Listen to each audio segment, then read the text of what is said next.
further opportunities in the future that you may not have seen in the past. Here is a perfect shift in momentum. This right here is a perfect shift in momentum. So let's take a look. Market's going down, and then that climactic move down, right? Ends the swing. Also, you can see there was major support down here, right? Then the market shifted back up, and this move up was greater than this move down. Then you're looking to buy that pullback, and your risk is down here. Okay? That's called a shift in momentum. That right there, basically that turn right there shifts and says, okay, market has stopped going down, market wants to go up, and that first retracement down. What I like to do, okay, and that brings me to the next point. I like to look at Fibonacci. All right, I just like to look at Fibonacci. And if you look at some of my work on the videos, the academy, you can take a look at some of that. But a lot of times you'll get that 50 to 618 retracement. Even if it comes down a little bit further, that's okay. Your risk is down here. All right, your risk is always below. Now, what if here?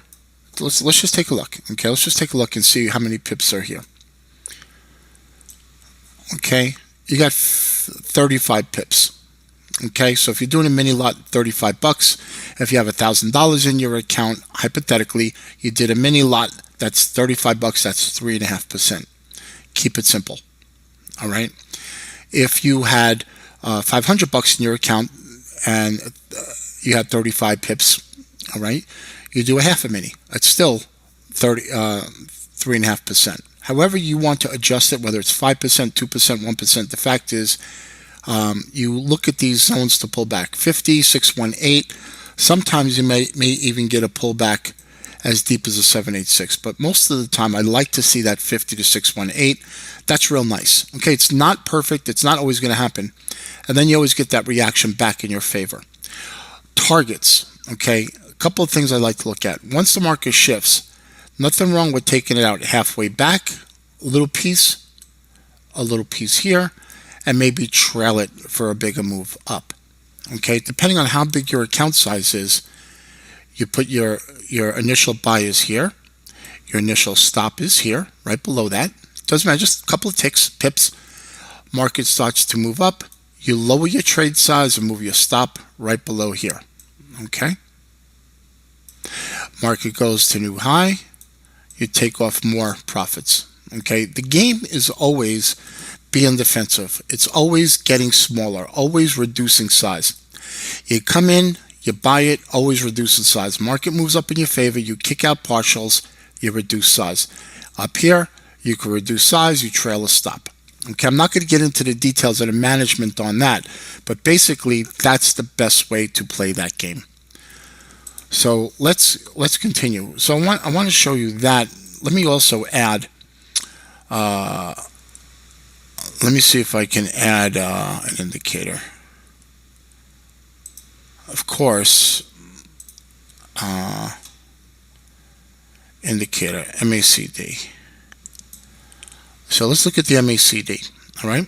What I like to do is, you got the colors. I make this blue, and stop the video and slow it down. Or you can look at our videos on iMarkets Live Academy. All right. So I'm taking the MACD, I slide it over, I make the blue, red, and this is because I have the background of white. The first one is 3. This is 10, and this is 16. Okay, 3, 10, 16. Okay, and let's hit OK. All right, so just like I have it, exactly like I have it, you could look at it. So let's go back, if we could remember where it was.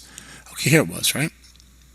Okay, so there was something that my former business partner and mentor had taught. Okay, the 310 oscillator, which was originally brought to the table by a gentleman. His name was Walter Brescher. All right, the gentleman's name was Walter Brescher, and he originally wrote the indicator in a book. Okay, let me see. This is chapter 13. Let me show you the book. You can research it on the internet. This is out there. You can. That's what I did. The Power of Oscillator Cycle Combinations.